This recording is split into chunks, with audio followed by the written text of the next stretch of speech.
An indie horror movie set in an actual haunted house. Let's talk about haunt season.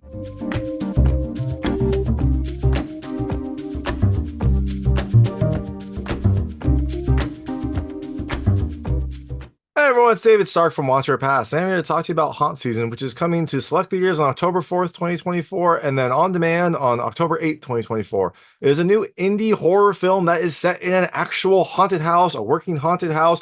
What better place to have a slasher? My hot take is I think you should watch later. I like this a lot. It was a really fun movie. I enjoyed the setting. I like the cast a lot. They're a lot of fun, and it has a good amount of gore and practical effects. It is actually pretty entertaining. It's pretty fun. There are a few things I didn't love as much, but overall, I really enjoyed this. So I definitely think you should check it out. I think you should probably wait for it to come to streaming or on demand.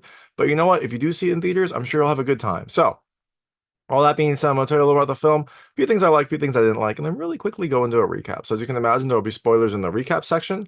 If you don't know what happens in this movie, and you might not, there are some surprises along the way. I would turn it off when I get there. Before that, though, I'll keep it vague. I'll keep it spoiler free, and I'll let you know when I get to those spoilers. So in haunt season, you have an actual haunted house and a whole bunch of people that are working at this haunted house for the season, for like the October time frame. They're working hard and having fun, but some people keep disappearing, and so they have to hire a new girl to work in like the scalp room. Her whole role is she gets scalped and she screams, so they hire Matilda. But as Matilda integrates into this group and works the house, people keep disappearing. Do we find out who? And is Matilda going to survive? Well, you have to watch the movie to find out. So, things I liked about this movie. The first, I love the setting. It's a great setting. It's an actual haunted house. What better place to have a horror movie than an actual haunted house? It's wonderful. You've got great like scary rooms. You've got really good costumes. Everything is kind of a perfect setup for this. The second thing I love, look, I love the cast. It's a fun cast. The cast just seems to all have a lot of fun. It all seems to be like doing this just for like the fun project to like, make a movie. And you can tell that it's kind of infectious. You can feel how much everyone in the cast is enjoying this. And the last thing I love the gore and the practical effects. I thought it had some pretty good gore. It leans on the practical side. You can tell this was made by people that love horror movies because they do practical effects. They do some very gruesome deaths. It is definitely a movie that kind of like maximizes that. So, all that being said, things I didn't love as much. The first, I think the killer was revealed a little bit too quickly. I'm not going to go into it here, but we find out who the killer is a little bit early. And it's not like crazy early, but it feels like they could have held off a little bit longer to reveal who the killer was. And the second thing I didn't love as much, like some of the justification, like it feels enough to get the killer a reason for doing this, but it feels very loose. And also like it doesn't explain why there were some things that happened earlier. So all that being said, Haunt Season is a fun horror movie. It's a fun indie horror movie. I definitely enjoyed it. So I think you should check it out. Just maybe wait for it to come to streaming or on demand. But if you do see it, let me know what you think. Let me know what you liked and didn't like. I would love to hear it. And I'm going to really quickly go into a recap right now. So if you don't know what happens in this movie, I would turn it off now because there will be spoilers. So Matilda is the new girl. She's going in to replace someone who just like disappeared. Now, this is a seasonal job. They are used to people kind of like popping in and then sometimes just leaving for no reason. So it's not like a big shock that someone decided to not show up. But it is weird because this person had roots in this group. This person had like a relationship with someone. So it was weird that she just disappeared. We find out in the opening scenes that she was killed by a killer. But Matilda is new. She is hired, and she's going to be in the torture room. She's going to be chained up and scalped, and she's going to be scalped by this person named Danny, who seems very nice. He seems like he's trying to show her the ropes, give her some insight, things like that. So the first night goes off without a hitch. Matilda is fantastic at screaming, so she is a great person to be scalped. And we also see that right at the start, another person disappears. This person who goes outside for a smoke, he gets killed by someone in like a jack-o'-lantern costume. And I really like this about it. The killer didn't have like one costume because it's a haunted house. The killer just picks different costumes. So they never have like one setup. So you never know exactly, what they're going to do. And the kills are also very different. There's a nice variety in them. Like the first person gets killed with like an axe. There's like a chainsaw kill. There's a kill where someone gets stuffed into like a piece of the mini golf course, and like her head gets crushed, and then like the blood from that seeps into the water and the water turns red. There's a lot of really great variety in both the kills and the costumes. So one thing I was wondering is like, where are these bodies going? Because we saw one person get killed at the start. Now this other person gets killed with an axe. So where are these bodies going? How do you have time to like hide these bodies? I guess it's a haunted house, so maybe they're just like hiding in plain sight. But I feel like you should be able to tell. But we don't know. We don't know. So After this great night, after the haunted house goes off without a hitch, they go to this person named Tall John's house to hang out. And he is, I guess, a regular. He does this every year. He's a little bit older, so he's not like a party person. He just appreciates being in the haunted house and like invites people over after so they can have a sense of community. He doesn't actually like participate at all. He just, is fine with people hanging out at his house. It's fine, right? It's fine. Not weird, not weird at all. But it's okay. It's okay because he's cool. He's a good guy. And during this time, Maddie meets like other members of the troop, gets to know a few of them. One person is talking about like how Halloween has been cutified, how it like is going away from what it originally was. Other people are talking about how they're just doing this for fun. Other people talk about how they're doing this as a release. So you get some different takes on Halloween from this night. Now, Maddie, we also find, is also sleeping in her car to save money. She's trying to save money. She wants to like give this acting thing a try, but she is, a starving artist essentially. So she's doing what she can to survive, and we will see if she does survive. Now, after, the first night, Maddie finds that there are more perks to this job than originally she thought. Like she meets up with some of the girls. They're going to go to an escape room, and she's like, hey, like, you know what? That's fine. I'll go to the bookstore. I'm like, what? You don't like escape rooms? She's like, no, they're just really expensive. Like, no, no, no. We have a deal. So like, the haunted house has a deal with the escape room. They get free admission, and the haunted house people can use escape rooms that aren't booked. So they get a free admission to the escape room, and then they get a discount on food. So Maddie finds out that like even though the pay is not the best, they enjoy the work and they get some other perks. Also, one of the people in the haunt, recognizes that Maddie's sleeping in her car because she like I think Maddie gives them a ride, and there's like all her stuff in there. And so she offers a place for Maddie to stay. So Maddie is both like found a job that she liked, and she's finding a little community, a community of people that she enjoys. She now has a place to stay. So she is, getting a leg up. Now, the killer seems to be killing a lot of people and kind of almost at random. So one person who had worked the night before, he was a headless football player. This was played by a YouTuber, Craig Benzine, and the first male that was killed was played by Rob Scallon. So two YouTube people who like had worked with the director, Jake Jarvi, are in the movie, and they were able to get killed. That was their only consideration. When he asked them to sign on, they're like, we just want to be killed. So Craig's character gets killed. He is an escape room operator, and the killer like kills him at the escape room, which is weird. Like you would think that would be difficult to do. There's cameras everywhere. It would be very tough to take a body from an escape room and take it to the haunted house. Like killed in the haunted house, sure, they just blend in with the environment. But killed in an escape room, that seems difficult. And this character is killed with like his head is cut off with hedge trimmers. So it's okay. We don't question it. It just happened. So eventually, this character named Mika gets a text from Rosemary. Rosemary was the first person to disappear. That's the person that Maddie replaced. And so Mika gets this text saying to like meet at the haunted house. And so when she gets there, she's worried. She had a relationship with Rosemary, and so she's trying to find her. And when she gets there, she gets attacked, and her arm is chainsawed off, and then she's killed. Now, Bradford, who's like running the haunted house, hears the screams. He was in, I think, the attached building, and so he heard the screams.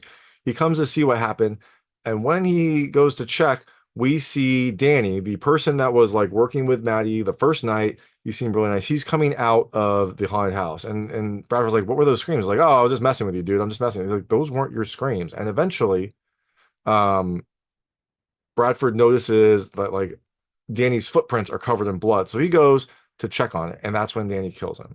Danny tried to prevent him from coming in, but then he kills him. So Danny looks exhausted. We see all the bodies are piled up in one room, which I hope it's air conditioned because that's going to smell real bad after a little bit of time. But it's fine. It's fine.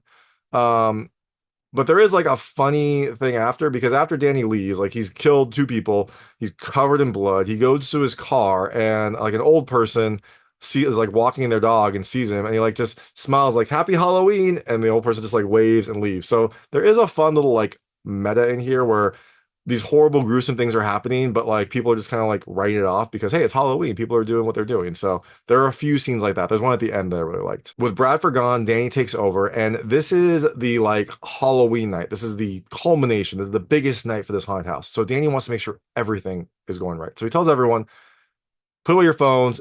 Everyone is going to have a stellar night tonight, and he wants to make sure that no one like breaks the mood. So he tells everyone like put away their phones so they can't like be on their phones. But also, interesting, the killer wants everyone to like put their phones away. I wonder why. And so after everyone's getting ready and set up, Danny gives a speech to the entire crew. He says, tonight we undo the sacrilege of generations and make All Hallows Eve what it's supposed to be. So Danny was the one that was talking earlier about how Halloween was cutified and how it was like turned into something it wasn't supposed to be. So he seems like he is doing this for ideological purposes, I guess. I don't know.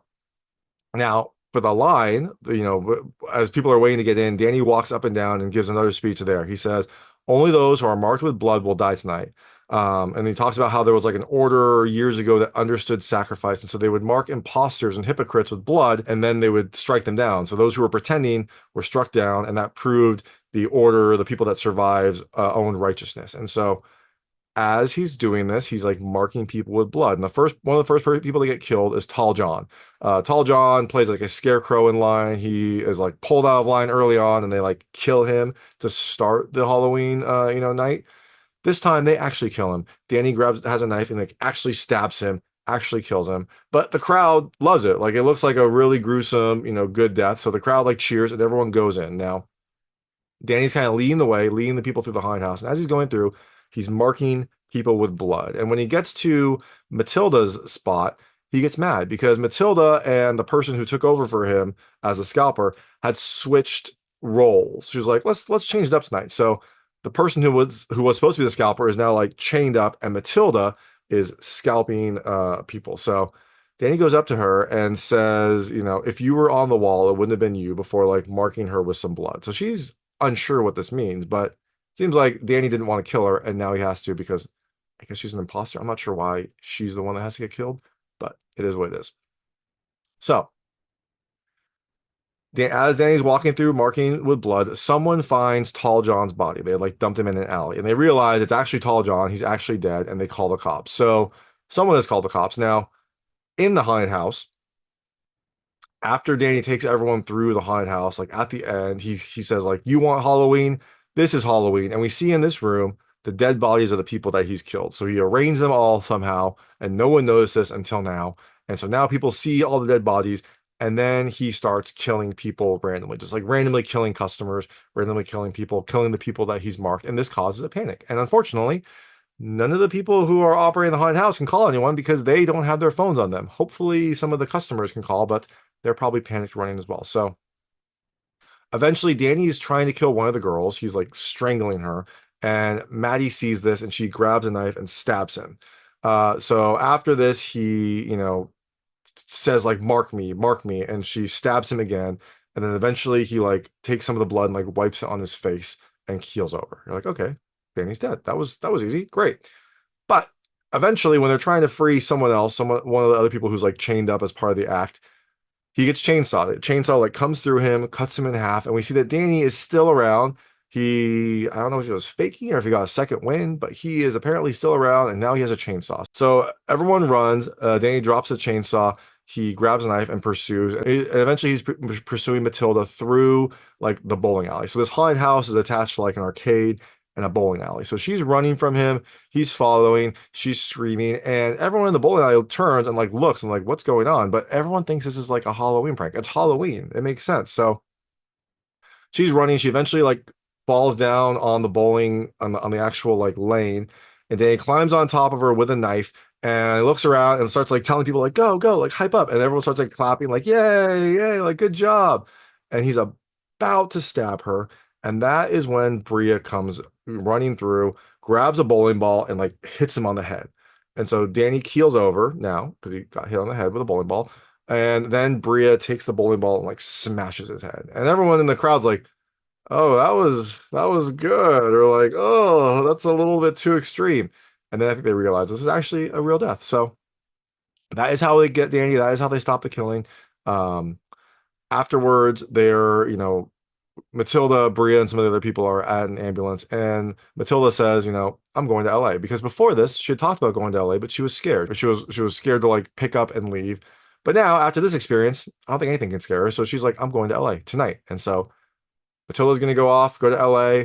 Everyone else survives. But that is haunt season. Also, during the credits, we do see a fun little like outtake Easter egg at the very end of the credits. It's Matilda and Danny. They're like, Matilda's chained up on the walls like the first night scalping, and they just start dancing. So Matilda's like dancing how she can. Danny's doing like a fun improv dance, and it is a fun scene. Again, like I said, one of the things I liked about this movie is you could tell like the cast had a lot of fun. You could tell that they were all like doing this for the love. So this scene just kind of like cements it. It shows like everyone was having fun, everyone was enjoying this, and that kind of comes through on the screen. So That is Haunt Season. Like I said, I liked it a lot. I thought it had, a fun cast, a really great setting. I love the practical effects. I love the variety of deaths. So, this was kind of between a watch it and a watch later. I think ultimately it's a watch later. I didn't love the like killer's reasoning, which I usually don't love that in a horror movie, so it's not really a big shock. Also, I was just curious, like, where did all these bodies go? Like, and also, like, why was he killing people beforehand? If this was a big sacrifice event, I know you have to have killings beforehand, right? It's a slasher. You can't have all the killings happen on the night of. But if the whole point was to get people there to sacrifice them on, Halloween on the big night, why was he killing people before? Maybe a little bit more justification there would have been nice. Like maybe they discovered that it was him, or they found something that then they had to be silenced, something like that. But overall, I liked it a lot, so I definitely think you should check it out. And if you do see it, let me know what you think. Let me know what you liked and didn't like. I would love to hear it. And thanks so much for watching. If you like this review, please like and subscribe to this channel. It helps me a lot. Make sure all my new content goes straight to you. Thank you.